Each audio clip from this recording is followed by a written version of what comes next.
Yeah, yeah. Now, we were talking about government assistance. Yes. And I was trying to explain that for all the years since 2014 that I've started it up till now, I've not gotten any help from local, state, or even at the federal level. But what I've told myself is that I know someday, Nigerians, even the government, would come because of the value of what I am keeping for now. I am documenting a whole lot of material. In fact, to be honest, I have things that I couldn't even believe I could access once it comes to do with Nigerian history. And let me share this particular experience with you. About 2 weeks ago, I got a Nigerian 1910 coin, and it actually arose my arose so many questions in me, because the first thing that came to my mind was that we were told that the amalgamation of Nigeria was done in 1914. And it was after 1914 we started using the name Nigeria as a nation. But here I am with a coin that is 1910, and the coin is reading Nigeria, British, West Africa. Mm. So I started asking myself so many questions. How come there's a 1910 coin? And I have a 1914 coin, which was actually supposed to be Nigerian, British, West Africa, but that one is reading British, West African currency. So there are things like these, including I have newspapers of 1920s, 1930s, 1940s. I've been able to acquire over the years, and almost in most of these things, there are a whole lot of information about Nigeria that is worth keeping. And I want to share another one with you. I am from Abia State, like I stated.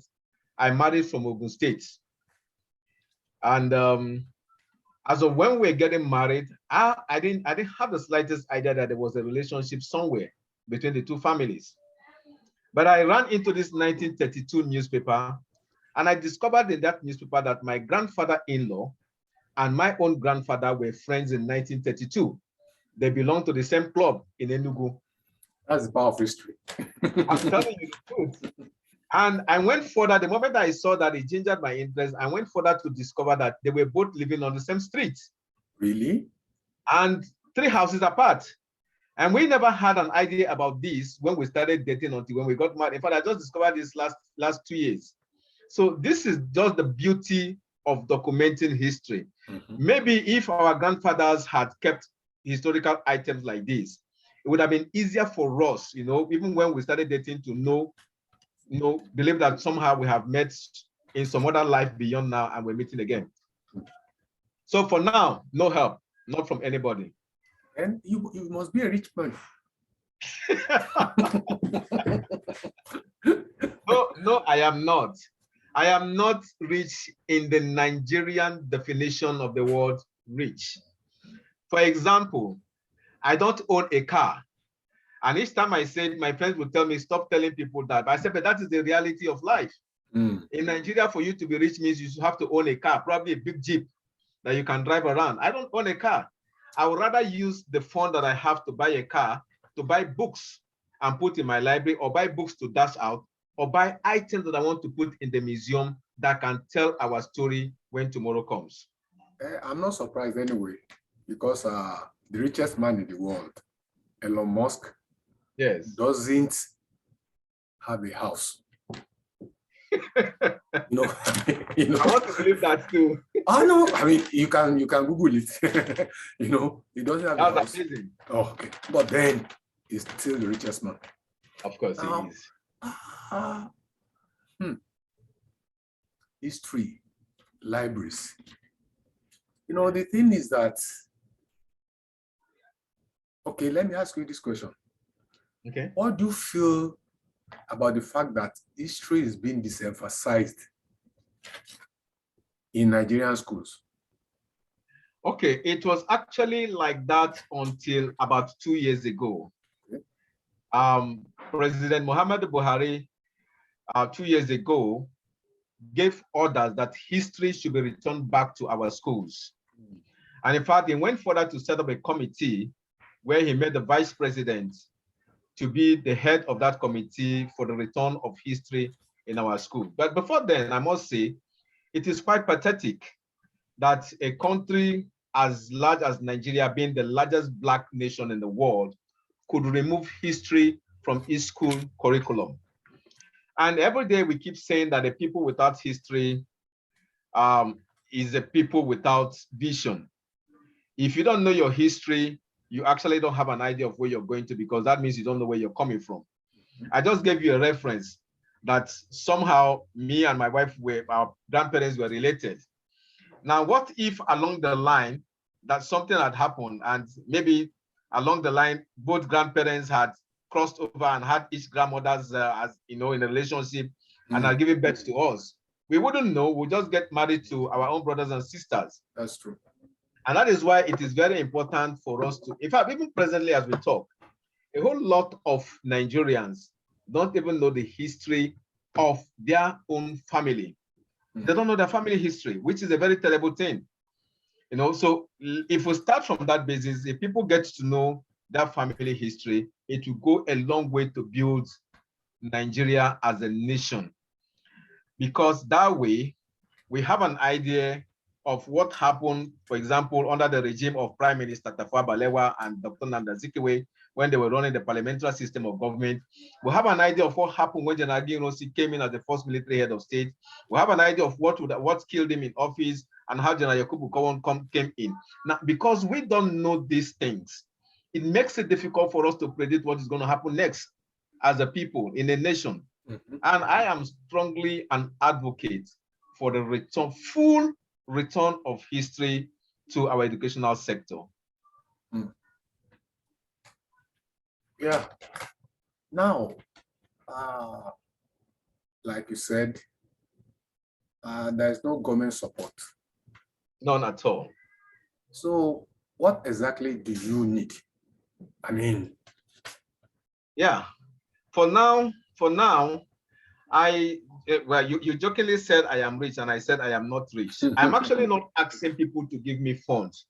What I need now is a bigger apartment where I can display the items that I have. Because if you walk into my museum now, because it's a small apartment, things are clustered together. Items are piled up on top of each other that you will never get to see the beauty. I acquired a gun that was used during the Benin British War. That gun is over 125 years old. These are historical items that, you know, if I was to put that, if I had a proper place and I want to display that gun, it's not just going to be the display, it's not just going to be me displaying the gun, it's going to be with some history about how the gun was acquired, you know, a detailed history of the British Benin War. Now, those are the kind of things I'm looking at. I need a place where, I wish to get a place where these things can be arranged and people will walk in without necessarily ever seeing me. They can follow the items the way they are labeled to understand them. So my biggest challenge now is a bigger apartment. Let me mention this. Somebody have donated a Volkswagen to me, which I've not gone to carry because I don't have where to put it. Somebody have donated I think it's a Bentel or so. A Bentel vehicle is from I hope I got the name right. Is like a Volkswagen, but it was used in the 60s. In fact, that was the vehicle that Penkelemes, Adego Kadelabo, was driving in when he had the fatal accident that he died in. So somebody have given me the body, though without the engine. But you see, the point is that whether engine or not, it will tell a wonderful story if young people could walk in and they're seeing this is the make of what the vehicle was like, you know, and they can feel it. I am also looking forward to someday when I get a bigger place to do a replicate of Bolikaja vehicle. I hope you remember the Bolikaja, the big truck those days. You have to fight to come down. Yeah, these are historical items that, you know, once they are put in place, young people will come, they can see, they can feel, and they will get educated. So that's what I'm working towards achieving. Okay. Yeah, because of our time, and I possibly will call you next time, you know. But then you have an interest in tourism? Yes, I do. Yeah. So how come? Well, in the course of me trying to build up material for the museum, I realized I had to move out from my comfort zone. And that was how tourism came in. So I needed to travel. And so far, I've visited over 550 tourist sites in Nigeria. And I've documented the history of all those places. I discovered that for each time I go out, I gain more historical knowledge. I see more things that needs to be preserved. And I take the ones I cannot acquire directly, I take photographs of them. So the photographs have actually been like a guide for me. So each time I look at a particular photo, I said, oh, okay, I think I need to get this item. So let me start searching for that particular item. And that's how I've been able to combine tourism and the history museum. And what about the tourism of jollof rice? Okay. Because I saw you. Yes, about that photo. I also run a skill acquisition center where I train women. So it was during one of our anniversary. We had to use that big pot to cook rice for everybody. And when they were done, I noticed they wanted to pour water into it. I said, why would you waste this is actually when the major condiments of the cooking is. So I descended on it and they were all snapping me pictures. I said, yeah, make my day. Okay, doctor. Can you tell us about your happiest day so far? My happiest day so far? I never thought of that.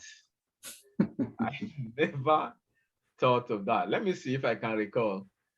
Well, I should say, maybe when I had my first child, the day I became a father, I know I was extremely excited, and I kept on pinching myself and saying, oh boy, you're now a father. I mean, you have your own child. How old is he now? She's 22, going to 23. Okay. And she holds the record. Yeah, she holds the record of being the youngest published author in Africa and the second youngest published author in the world. Oh, I say congratulations. Yes, she did her first book at the age of 5+. Oh, that's great. Now, what about your most embarrassing moment? Most embarrassing moment. Embarrassing moment. Are you sure you want to hear that? Oh, sure. Okay. But if you don't want to reveal, no problem. No. I'm gonna be blunt and tell you about it. I think I was in secondary school. Yeah, I was still in secondary school. I had come down to Lagos and I was traveling back to Abia State. Well, then it was old Imo State. And when we got to Benin, I was seeing the canned Coke for the first time. So I saw canned Coca-Cola, canned Fanta. So I bought all of them. I bought Coke, Fanta, Sprite. And in the luxurious bus, I was trying to pose. So I drank Coke, I drank Fanta, and I drank Sprite. My stomach, in fact, there was a third world war in my tummy. And there I was in the bus. I was sitting next to this beautiful young lady. And I was so pressed. I was battling to hold it. I couldn't hold it again. And there was no way I could go and tell the driver, please stop. Oh, I want to go and ease myself. So at a point in time, I had to sit with one side of my bum, my bum. At the other point, I had to adjust. And the lady kept asking me, what is wrong with you?